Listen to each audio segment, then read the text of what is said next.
bienvenidos a una nueva sesión de Charlando en el Portal. En esta oportunidad, los editores de Patagonia Bravía, el libro que ha estado dando que hablar últimamente, van a conversar con Carlos Reyes de la investigación y posterior impresión de estas memorias que son fascinantes. Los dejo con ellos. Muchas gracias, muchas gracias. Oye, aquí estoy, queridos amigos, acá en Queleo, y ustedes que nos van a ver después en internet, ¿no? Gracias a esta tecnología que tenemos hoy día. Estoy con este libro Patagonia Bravía, cuyos editores están conmigo Gladys G. Reyes Paz y Duncan S. Campbell, ¿no? Ellos viven en la Patagonia, ¿no? Allá. Hace un año, sí.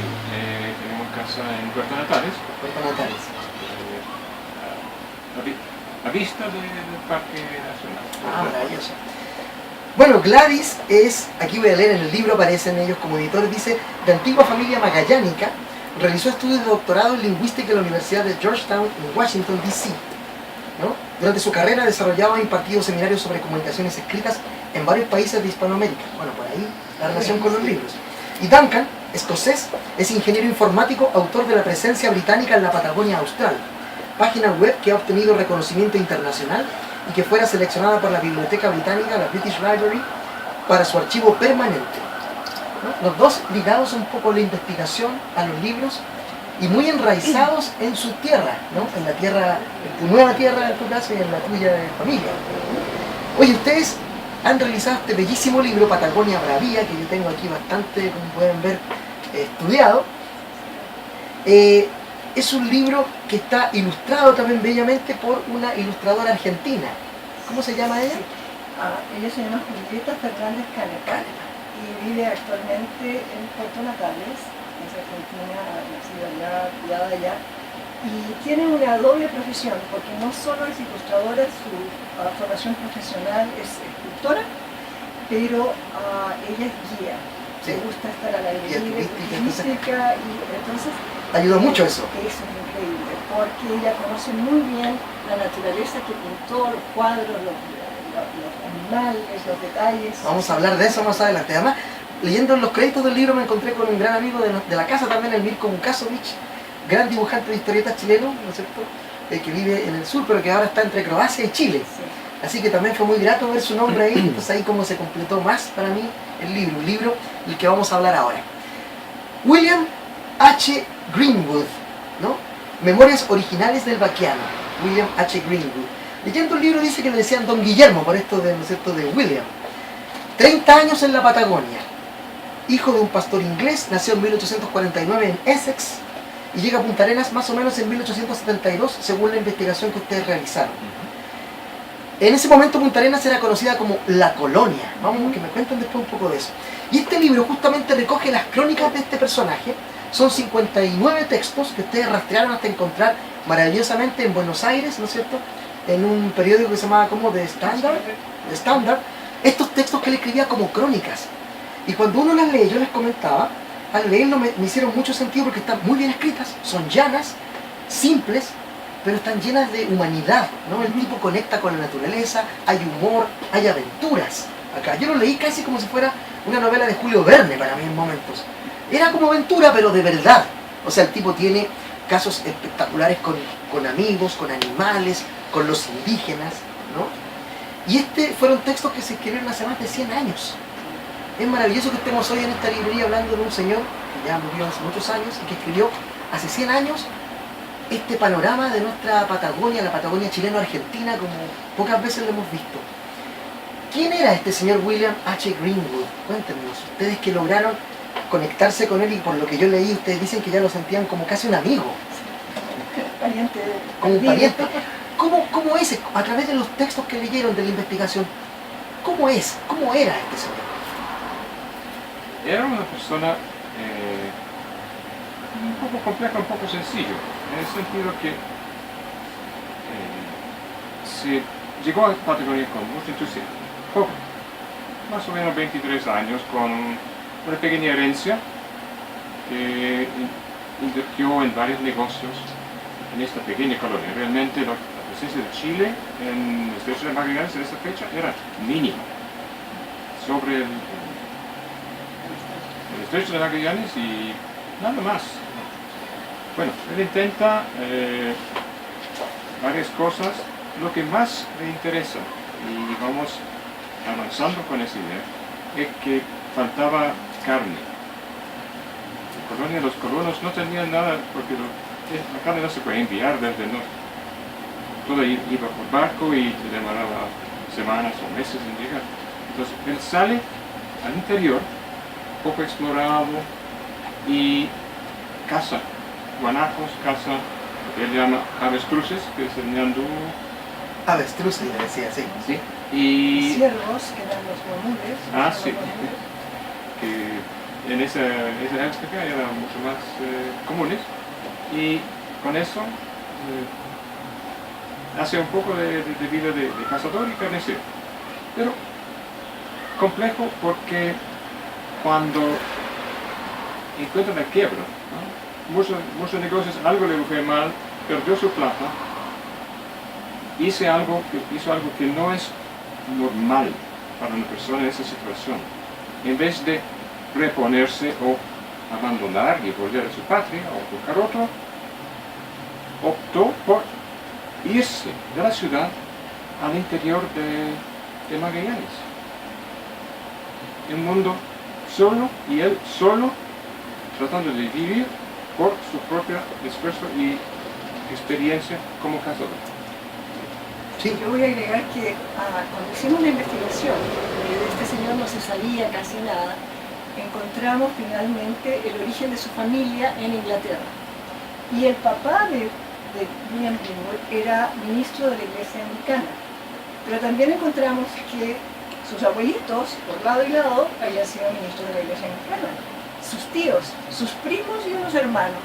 O sea, él venía de una familia, de una religiosidad y de una seriedad que nos parece puede haber sido parte de lo que él está reaccionando cuando viene a las Américas, buscando una libertad, buscando espacios grandes donde poder vivir su vida sin tanta métodos, sin ser tan estrictos como era la época victoriana. No, sí, claro. Tú dices que en contraposición a esa como represión él se hace claro, un aventurero. Sí, y que la parte que cuenta Duncan, ¿por qué se fue al interior en vez de haberse vuelto a Inglaterra? Debe haber sido porque él estaba buscando su forma de vivir, su libertad. Es bonito eso, ¿eh? Porque eso demuestra también cómo los espacios que uno habita lo transforman a uno, o uno es transformado por esos espacios, los transforma también. Quizás esa vastedad de la Patagonia abrió algo en su mente, ¿no? Despertó algo. Y le sirvió como oportunidad para desenvolverse, probar sus límites, porque vivir como un cazador requiere muchas habilidades, y fue un desafío, pero dentro de 2 o 3 años ya logró independizarse con los consejos de un par de otras personas que también hacían ese estilo de vida, y podía hacer trueque o vender sus productos en Punta Arenas, abastecerse con lo esencial, que puede ser tabaco, azúcar, unas galletas, y regresar al interior para pasar esos meses solo. ¿Cómo descubren ustedes este personaje y por qué empiezan a seguirle la pista? ¿Aparecía mencionado en otros libros anteriores o muy brevemente? ¿Cómo conectan con él? Pero nosotros en este tiempo que vivimos en Magallanes, estamos entre Punta Arenas, Natales, y nos hemos hecho amigos por la página web que tenemos de los británicos en Patagonia, con personajes que hacen historia, o sea, que son historiadores. Y ellos a veces me preguntaban, ¿qué han sabido de William Greenwood? ¿Y qué es de William Greenwood? Nosotros, William Greenwood, ¿Quién es este ¿quién tipo? es? Y empezamos nosotros también a buscar y vimos que había sido nombrado como una persona que había guiado al explorador argentino del Castillo, y del Castillo dice, este señor escribía notas todos los días de lo que hacía. Y más tarde se llegó a decir que se había publicado. Entonces todo el mundo andaba buscando un libro que no existía. Exacto. Que había publicado en Rusia, que había publicado en Inglaterra, que había publicado en inglés, y qué sé yo.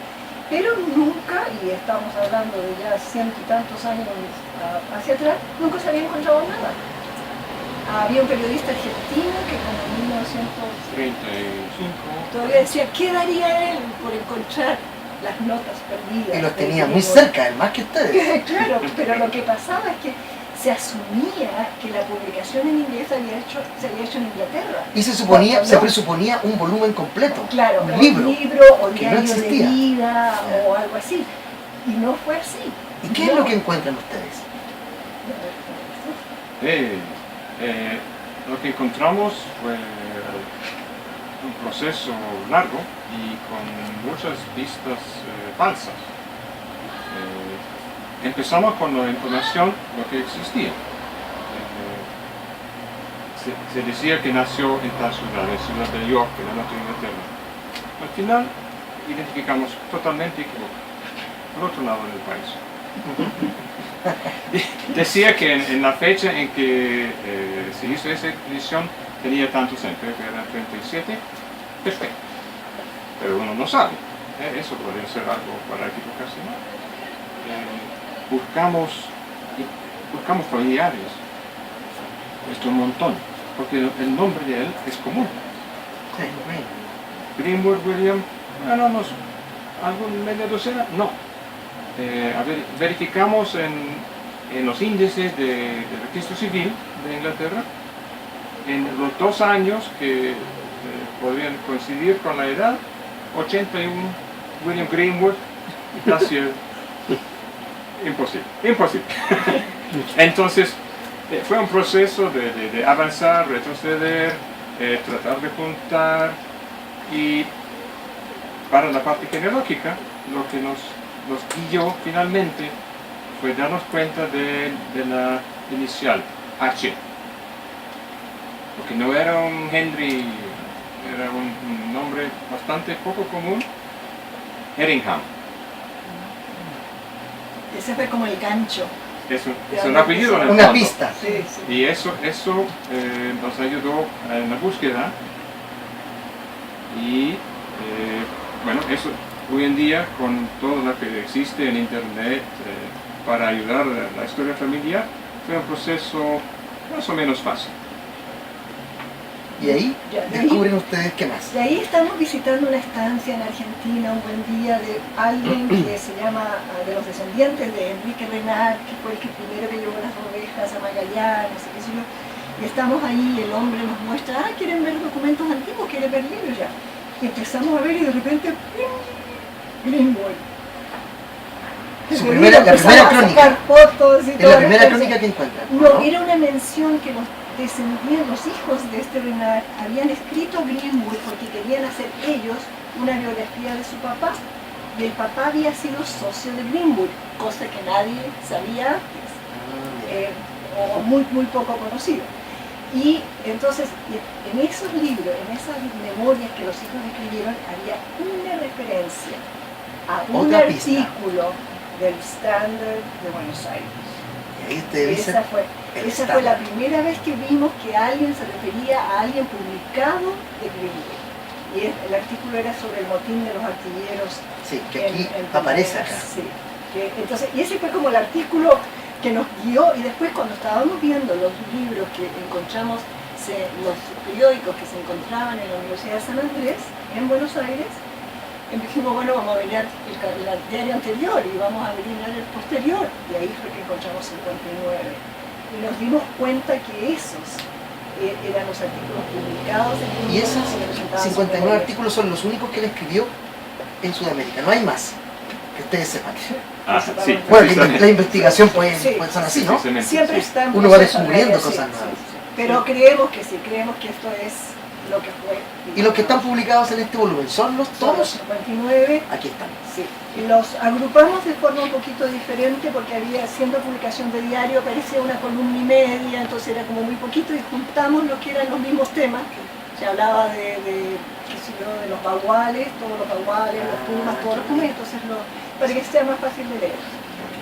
Oye, tengo un breve texto acá para ir introduciéndonos en este mundo. En el texto número, el capítulo 1, dice, él, escrito por Greenwood, dice: la Patagonia es una región sobre la cual mucho se ha dicho y mucho se ha escrito, pero creo que hasta ahora nadie ha dado una idea realmente apropiada ni del territorio ni de sus recursos. Qué bonito que él empieza con eso. Dice, aquí yo voy a tratar de contarles un poco desde dentro de ese mundo que ustedes no conocen y que hoy Chile no conoce. Si los chilenos no conocemos la Patagonia tampoco, sabemos muy poco de lo que pasa allá. Parece, como tú hablábamos como en broma al principio, parece otro país, otro planeta incluso. Imagino que para un europeo además era aún más fascinante, viniendo de otro continente.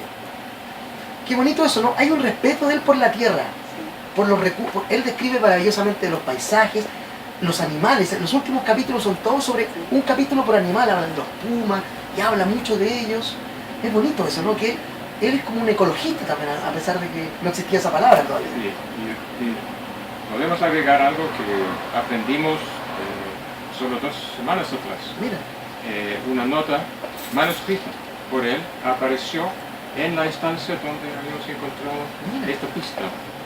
Y él dice que era tan dado que como persona joven había criado búhos. Lechuzas, Lechuzas. bonitas, Sí. las criaban. Eso ayuda mucho a entender el amor que él tiene para animales en su vida. sí. Vamos a hablar después de un capítulo muy bello sobre su perro. Él habla mucho de sus perros.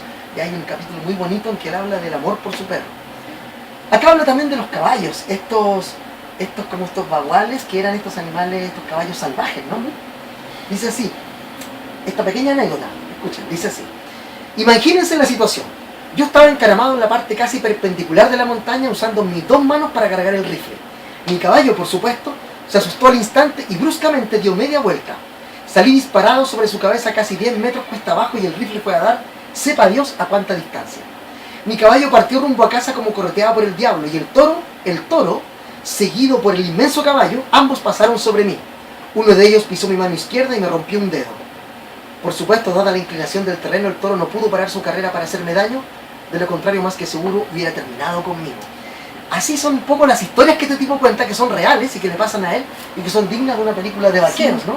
Ese era el último toro Sí. salvaje, ¿verdad? Sí, muchos escritores chilenos jóvenes nos juntamos a veces y hablamos, y para muchos de nosotros la Patagonia es como nuestro western. Ahí está el western chileno, ahí están los personajes. De hecho, hay un par de delincuentes norteamericanos famosos del western que vienen y pasan por ahí, en la Patagonia. Carlos, si te puedo interrumpir. Sí, por Y esa es supuesto. parte de la razón del título del libro, es Patagonia Bravía, que es más o menos como el equivalente del lejano oeste. Ellos tienen el lejano oeste y nosotros tenemos nuestra Patagonia Bravía, el periodo desde que llegan los primeros europeos, chilenos, a Patagonia hasta que se instalan con las ovejas, digamos, que ahí ya la cosa es más civilizada y todo. Entonces Patagonia Bravía alude no solo a lo indómito, lo salvaje, lo inexplorado, sino también a este periodo donde todos tenían que vivir en el borde de su esta, como la gente en el lejano oeste. Sí, y él menciona aquí, no lo voy a nombrar todo, pero menciona incluso curaciones, qué hierba hay que usar para curar tal herida, conocimiento que se ha perdido con los años, que lo tenían los indígenas probablemente y los lugareños, y que con el tiempo ahora en este confort que vimos en las ciudades, todo cómodo y exquisito, hemos perdido esa conexión con esas cosas, con la naturaleza que nos habla, ¿no? Sí, sí. Y eso es conocimiento que lo tenían los mismos tehuelches que vivían en la Patagonia y seguramente también en otras partes de Chile. Pero por ser una de las últimas regiones en desarrollarse, Magallanes lo demuestra y por nuestra fortuna se registró. Exacto. Se escrito. Voy a seguir leyendo y eso nos va a servir para seguir a ustedes, por favor. Son los invitados, hablen nomás, no interrumpen, si yo soy como el mediador. Hay un tipo que ha tenido una grave herida en su mano, ha perdido dedos, ¿no? Esto es lo que pasa y que relata nuestro amigo Greenwood. Dice así: en el acto el viejo me dijo muy tranquilamente: pásame esa tabla por favor, indicándome un pedazo cuadrado de madera que siempre teníamos con nosotros y que usábamos para cortar tabaco y también para arreglarles las pezuñas a los caballos. Él colocó la tabla a su lado en el piso, puso la mano herida sobre ella en forma plana, tomó un machete corto y pesado que llevaba siempre consigo y con decisión y de un solo golpe se rebanó los 4 dedos, cerca de la palma de la mano. Luego, en la forma más serena posible, me pidió que cortara un pedazo grande de carne cruda, pero que la calentara un poco en el fuego para que no estuviera tan fría, y al mismo tiempo me dijo: también tira esos dedos míos al fuego, no quiero que se los coman los perros. Le obedecí ciegamente. Cuando le traje la carne, lo encontré lavándose la mano en la solución que había preparado. Enseguida le ayudé a envolver los muñones con la carne, que según sus instrucciones, Había cortado en tiras largas y finas. Después de eso le vendé toda la mano y no parecía sufrir ningún dolor especial, ni su mano ni su brazo parecían estar hinchados. Esas historias son fascinantes, ¿no? Gente que luchaba contra la naturaleza y que sobrevivía. Hace un rato hablábamos de esto de la película El Renacido. Exacto, de todo, El hay Revenant. aspectos que hay que Es similar, ¿no? Es como una especie... Claro, Sí, es lo mismo, pero acá, en nuestra tierra. Y eran personajes de... muy... ¿Cómo se llama? ¿Cómo llamarlo? Hombres Mucho así como... temple, Claro, como mucho se temple. dice. O sea, Y era un hijo de arriero, de la cordillera, El vaquero Zamora. sí. que había nacido cerca de Santiago, probablemente, pero cuando empezaron a buscar gente para poblar Magallanes, él se fue para el sur y ahí se quedó, hasta muy avanzada edad. sí, yo admiro a esa gente que es capaz de decir, ¿quieres ir a un lugar que nadie ha ido nunca? Sí, y va, y deja todo abandonado para construir algo nuevo. Eso me parece muy valeroso también. Y ese personaje, el vaquero Zamora, era él, perito. Él fue el que le enseñó a Greenwood a vivir y a sobrevivir en las zonas inexploradas. Se las sabía todas, los lugares, conocía cómo amaestrar los animales. Era el experto, digamos. Gladys, Duncan, lo hemos dicho un poco, pero me gustaría que lo explicitáramos más. ¿Por qué es importante que se publique un libro como este? ¿Qué tiene, qué creen ustedes que puede servir a nuestro Chile hoy la historia de este personaje? Es una historia que de cierta manera es universal, y no solo en espacio, pero también en el tiempo. Yo creo que la entretención moderna es muy visual, y hay una tendencia a buscar materiales y situaciones que son un poco estereotipadas. La violencia, por cierto, entra mucho. Esto es la máxima de violencia, sí, que se va a encontrar en este libro. Y fue un episodio muy puntual, y este libro está escrito por una persona que vale por sí mismo, valor moral. Entonces yo creo que eso es algo que no hay que perder de vista. Vivir en el presente no reconoce lo humano, porque lo humano es lo que nos ha traído por miles de años hacia ahora, lo que vamos a llevar hacia el futuro. Una quizá un poco más concreta, porque es importante para nuestro país. Uno, porque es histórico, de primera mano. Este señor vivió, estuvo ahí, no se lo contaron a él y él lo contó a otro. Está hablando del periodo que está muy poco documentado. Hablábamos con Mateo Martinich y estas son las primeras memorias de este periodo. Hay que decir que Mateo Martinich es un gran investigador. Premio Nacional Sí, de Historia del año importante. 2000. Todo el mundo que ha leído algo de la Patagonia alguna vez ha tenido que leer o pasar por Martinich vía otros autores. Es Exacto. importante decir. Entonces, tiene esa parte histórica. Tiene la parte que nombrabas tú antes, de aprender sobre la naturaleza, aprender sobre los animales, y lo vas haciendo de una forma amena, entretenida. El tipo es muy Esto entretenido. es un libro para todas las edades, en el fondo, porque yo me imaginaba cuando estábamos haciendo la traducción y todo esto, una familia leyendo al papá o al niño y comentando después, porque habla de cómo amaestrar animalitos, qué es lo que le pasa, y uno aprendiendo cosas. Y de hecho, Greenwood dice, yo escribo esto para entretener y para informar. Y no lo Eso es una. Aparecen personajes históricos que son de nuestra historia temprana en la Patagonia. Los gobernadores, está el asunto del motín de los artilleros, está él cuando guía las expediciones enviadas por la Marina chilena hacia el interior. Y hay un capítulo en el que él va con dos científicos europeos, un alemán y no recuerdo el otro, sí. que es muy gracioso, porque Es muy tiene, bueno. hay momentos de mucho humor también, Sí. muy buenos.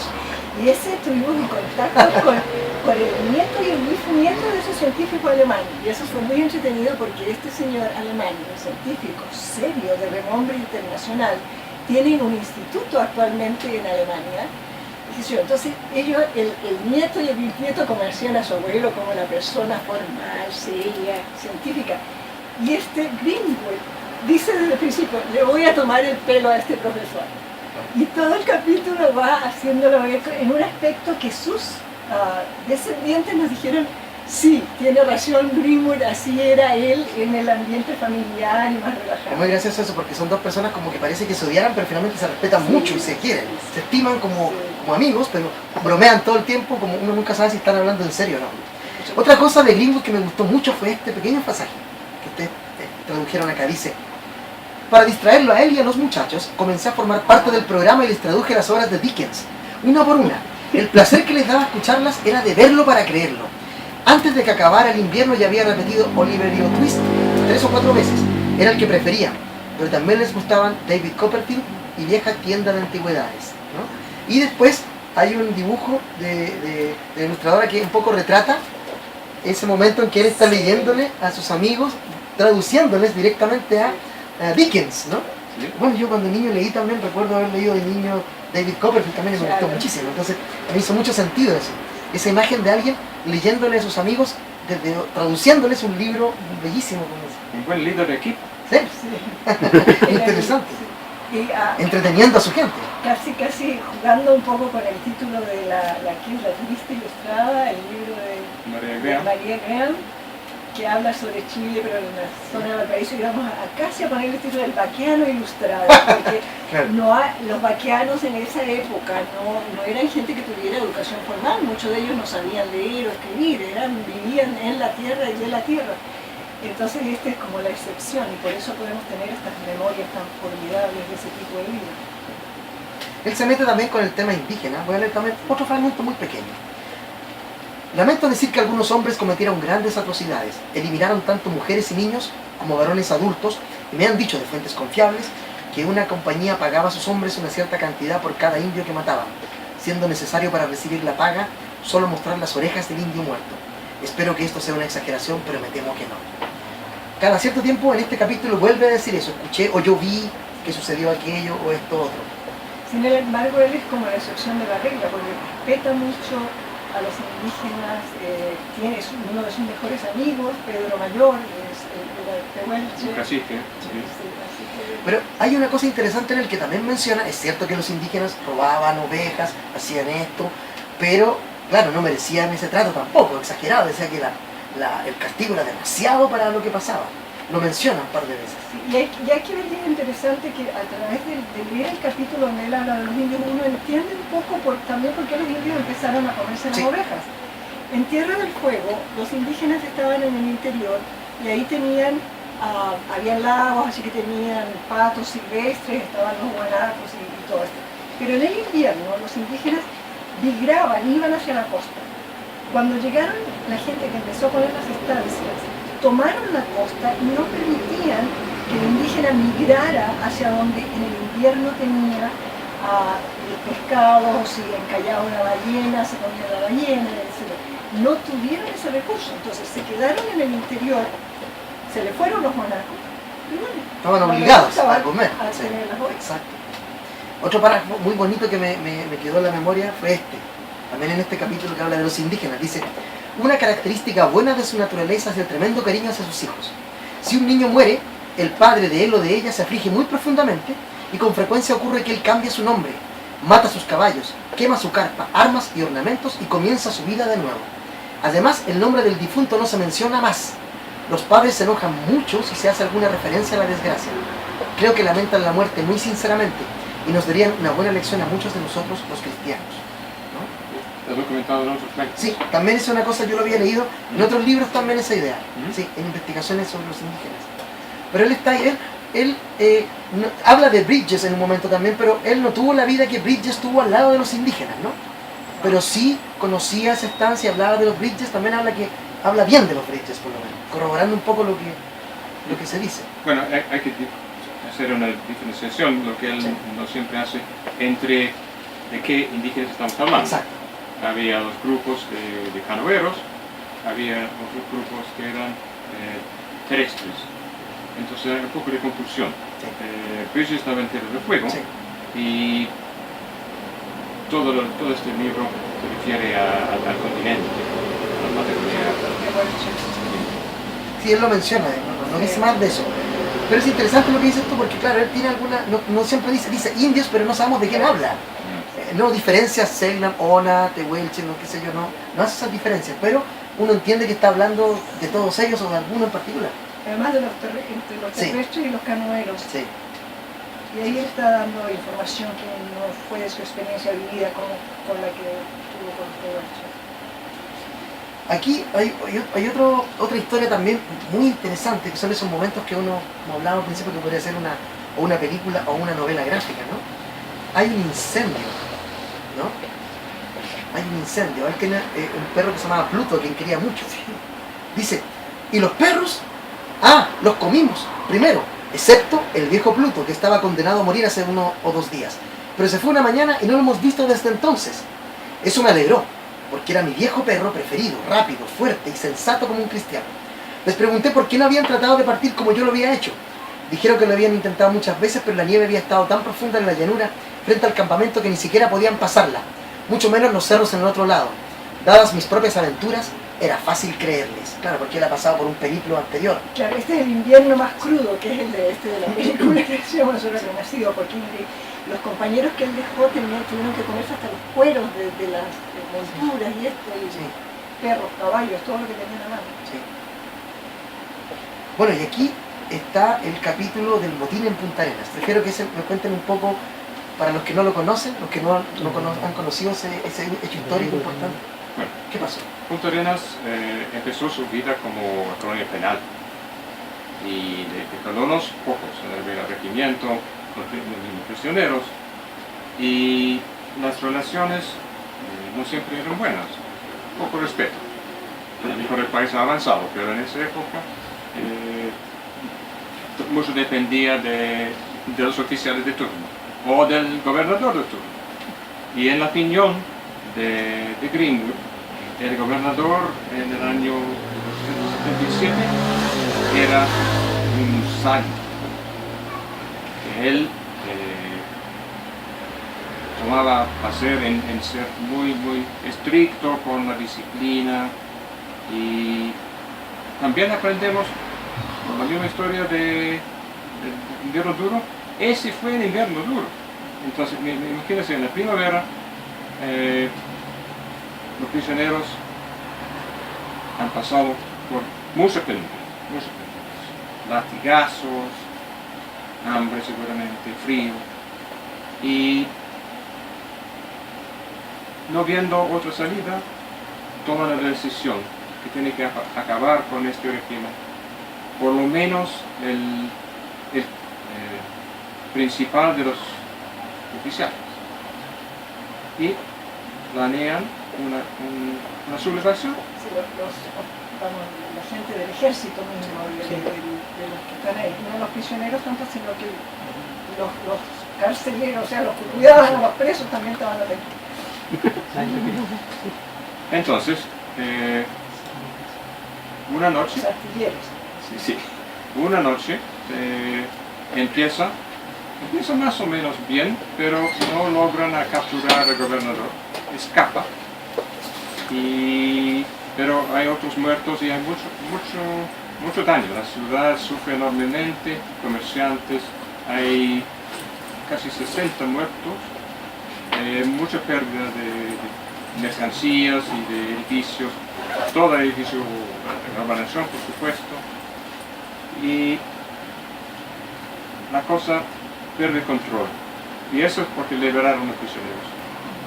Entonces, con el alcohol y con la euforia del poder, de tener armas, perdió el control y finalmente se dieron cuenta que tenía que escapar.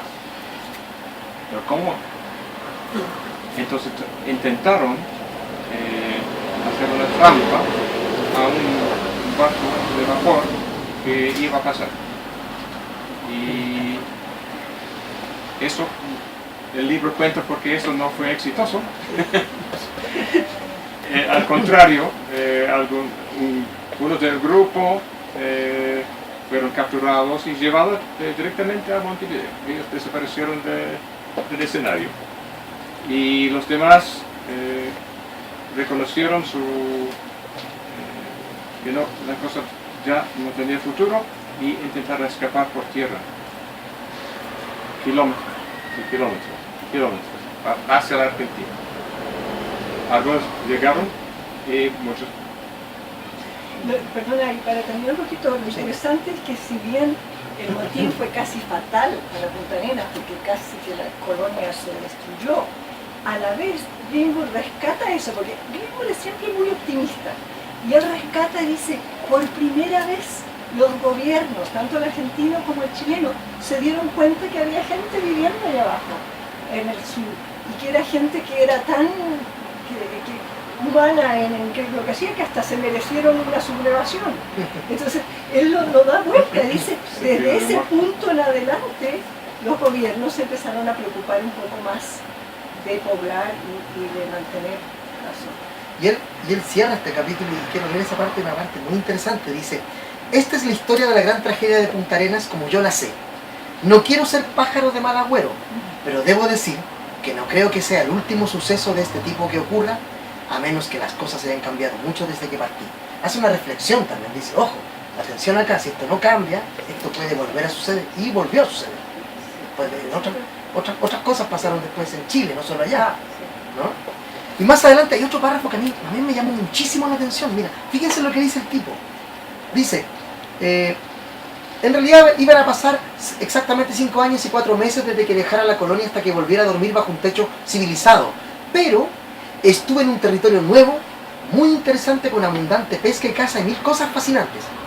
Esos fueron los 5 años más felices de mi vida, aunque pasé la mayor parte de ellos completamente solo, porque después de partir, el viejo fue herido por un león y tuvo que ir por reparaciones a la colonia, desde donde nunca más regresó.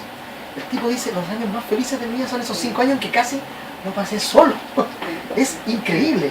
Y eso que era muy social, sí, porque él también habla mucho de gente, y cuenta historias de la gente y lo que siempre lo hacía. En ese capítulo especial está en lo que es ahora Argentina, el lago argentino. Pero me llamó la atención eso que cuando uno dice, yo lo pasé bien con mi gente, pero él recuerda ese momento, el que la mayor parte del tiempo lo pasa solo, como el momento más feliz que recuerda en ese momento, ¿no? Es otro mundo, ¿no? ¿Cuál es la cosmovisión de un hombre de esos años? ¿Cómo piensa este hombre que viene de Europa, además con otra visión de otro continente? ¿Y cuál es la cosmovisión de un tipo como él en ese momento? ¿Cómo podríamos calificarlo? Alguien que ha aprendido a sacar provecho del entorno. Yo creo que para la persona en general hay una tremenda dependencia del próximo, de los padres, de los hermanos, de los vecinos, y suena un poco como budista, ¿no? Pero de cierta manera, como dentro de sí mismo encontró la forma de quedar con tranquilidad, mucha tranquilidad sobre su entorno. Y para no despreciarlo, fue una zona muy lindo de la Argentina. Sí. Ahí van muchos turistas. Debe ser bellísimo. Ahí donde está Calafate ahora, que hay tanto turismo. Otro fragmento que me llamó mucho la atención a mí, para que la gente se entusiasme por leer el libro, estamos viendo pequeños momentos de un libro que tiene mucho más. Dice en otro momento, lo que era curioso e interesante el capítulo que dice Destino Lago Santa Cruz. Dice, lo que era curioso e interesante a la vez eran las numerosas piedras grandes que, delineando exactamente la forma de un corazón, estaban dispuestas precisamente como los vestigios druidas, también conocidos de Stonehenge. Claro que mucho más pequeño, por supuesto, o sea, 2 piedras perpendiculares una arriba. Habla un poco de eso y lo extrapola, ¿no? Dice, se parece a lo que veo en Europa y llena un poco de misterio esto, ¿qué sería aquella construcción, no? No habla más de eso. Y eso ha sido, cuando nos hablabas, tú nos preguntabas antes de la importancia del libro.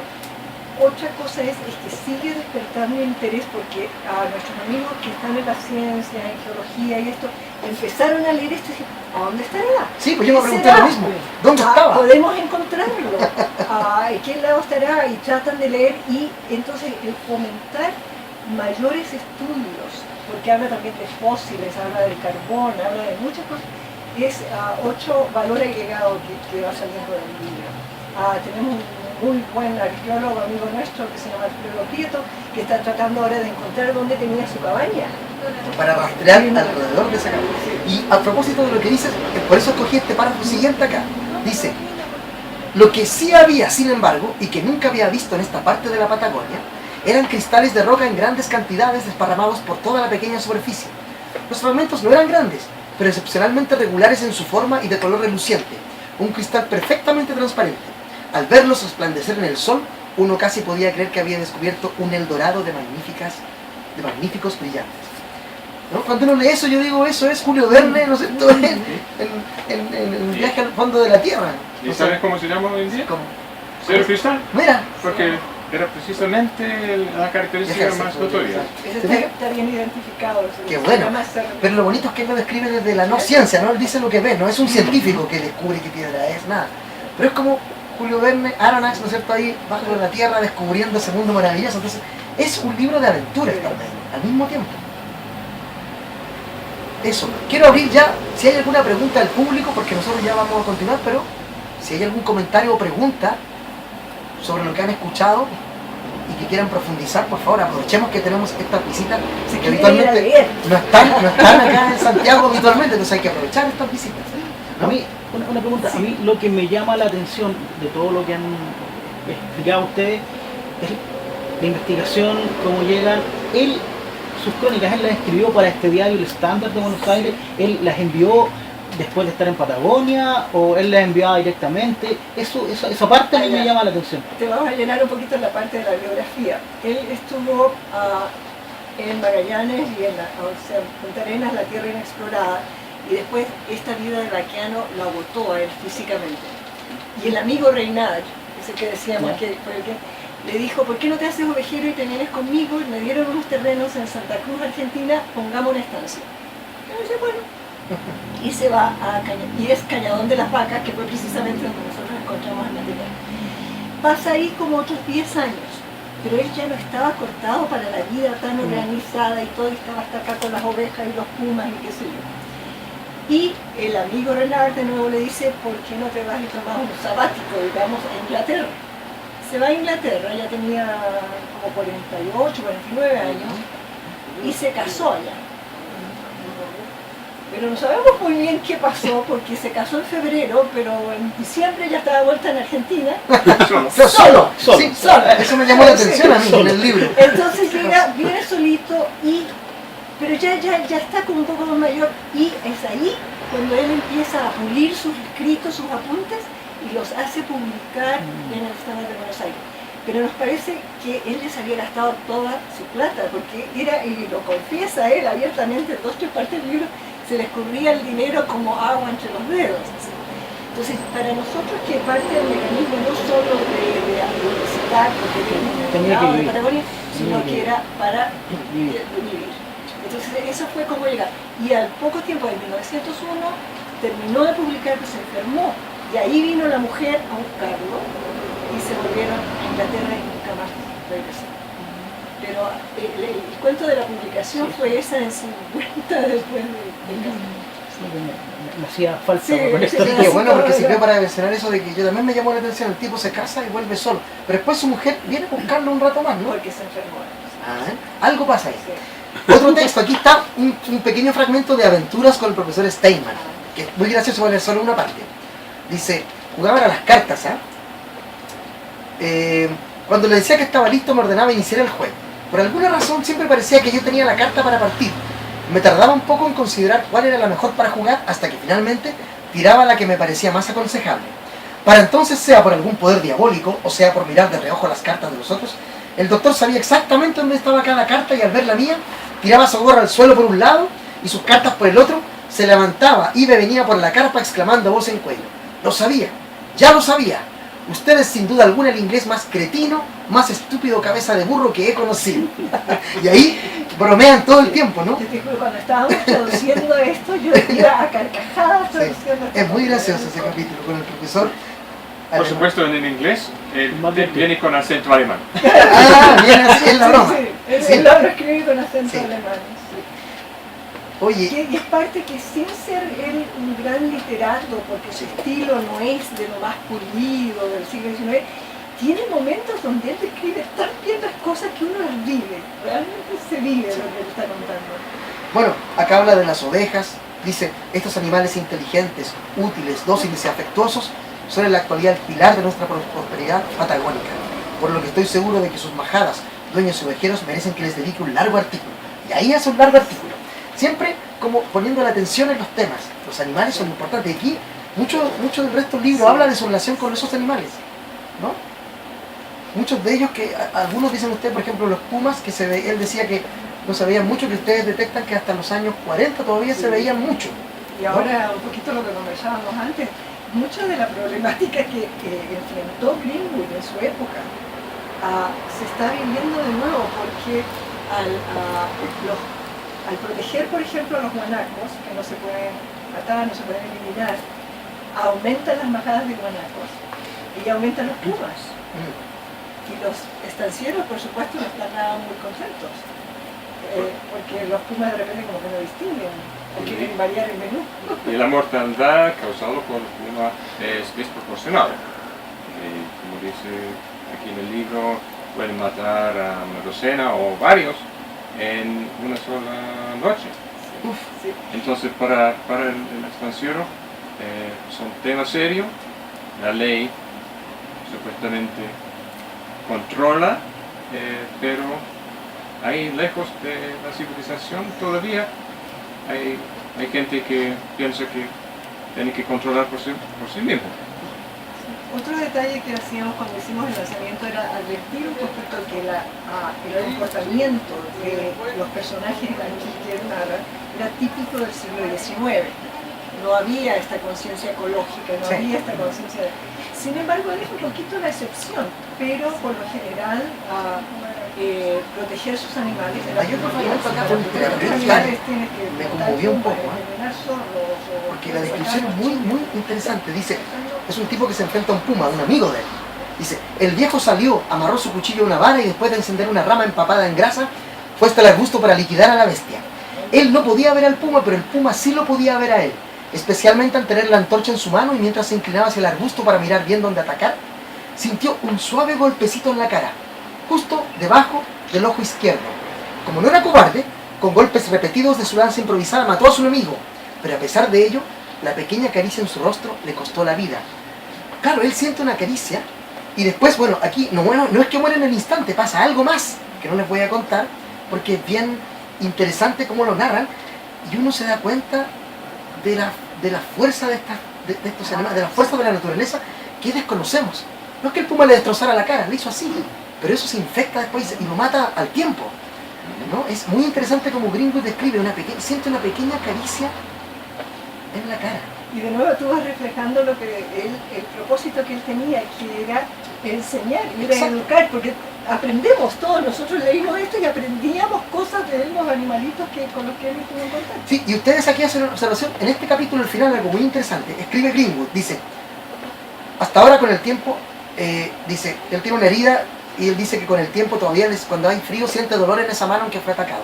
Dice, el rasguño fue mínimo, lo que me lleva a pensar, y aquí él teoriza, que las garras del puma son un tanto venenosas como los cuernos de los ciervos, ¿no? Y usted justo a pie de página de ahí, no exactamente en ese párrafo, pero ponen abajo algunas descripciones de Greenwood respecto al puma y sus hábitos requieren confirmación científica. Es interesante. Claro, porque él habla desde su conocimiento ahí, pero hay cosas que ustedes dicen, ojo con esto, le quieren decir al lector actual, ojo con lo que dice, a veces no es tan así, pero está bien. Como la vez que dijo que el indio se había comido como 7 kilos de carne en una sola sentada, una cosa. A lo mejor pudo, pero las cantidades, 7 kilos. 2 kilos puede ser, pero... Vale, dice que el puma más adelante dice, no me parece, necesito decir mucho más sobre el león sudamericano, dice el león con el puma. Solo reiterar que en 99 casos de 100 es un perfecto cobarde, siempre malvado, feo y arisco. También, claro, con la broma. Bueno, hay un capítulo dedicado a los guanacos finalmente, y yo quiero leer ahora el último texto que escogí.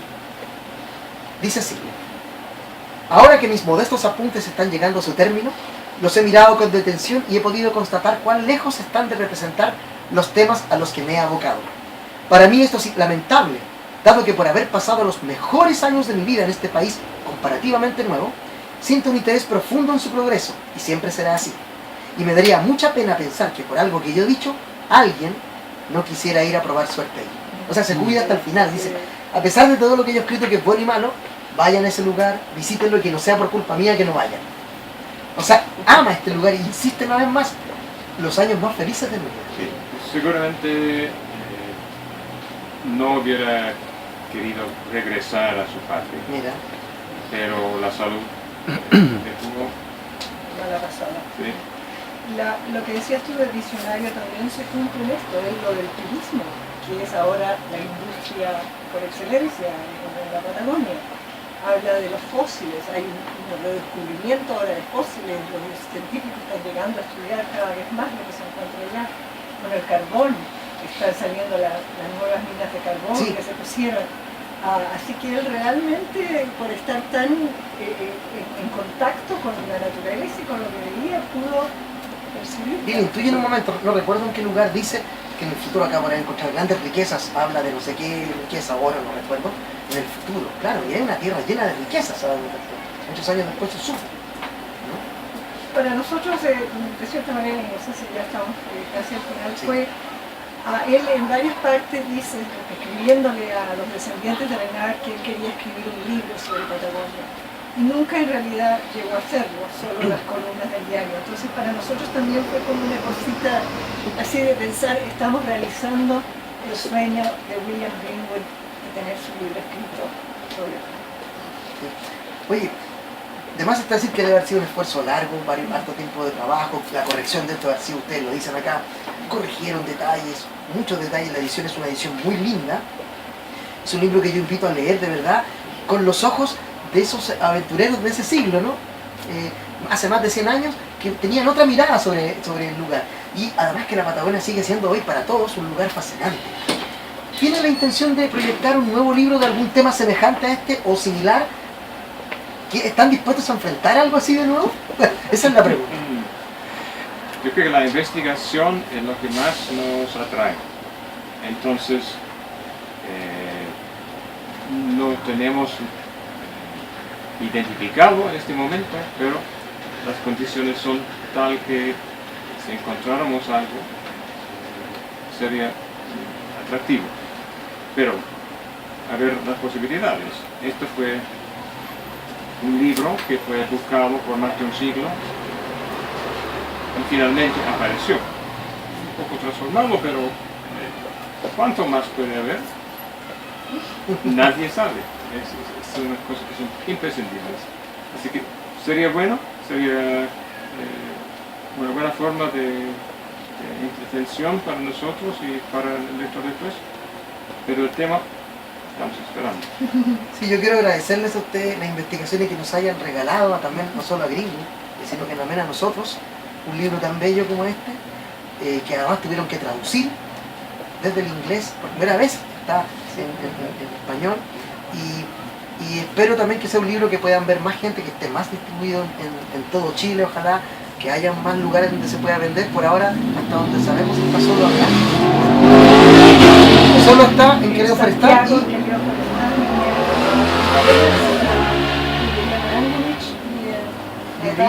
ya. Tenemos una página web, si uno pone ¿Sí? Patagonia Bravía, ahí están todos los detalles, un poquito un resumen del libro y los detalles de... Bueno, ya saben, solo acá en Querido Forestal, aquí en exclusiva lo tuvimos hoy día. Les agradecemos, sabemos que, bueno, me imagino que andaban haciendo otras cosas en Santiago, pero coincidimos que pudimos lograr esta conversación con ustedes. Y antes de terminar, ¿Sí? yo quisiera agradecer a Mario y a Marinda la oportunidad de poder llegar aquí y conversar contigo y ser parte de esto. Muchas gracias. ¿Quieren decir algo más al final? Para cerrar. Simplemente sí, que esta ha sido una oportunidad excelente y para dar a conocer algo que nosotros creemos que merece más difusión y entonces para su ayuda. Eso. Y lo último que me queda por decir es que, claro, el libro, la construcción, la traducción, la edición de este libro acaba de terminar, pero recién empezó el camino del libro. Y le ha ido bastante bien. Es un libro que merece más difusión, merece más lectores. Así que nos vemos acá, en la Patagonia Bravía, aquí en Querido Forestal. Muchas gracias.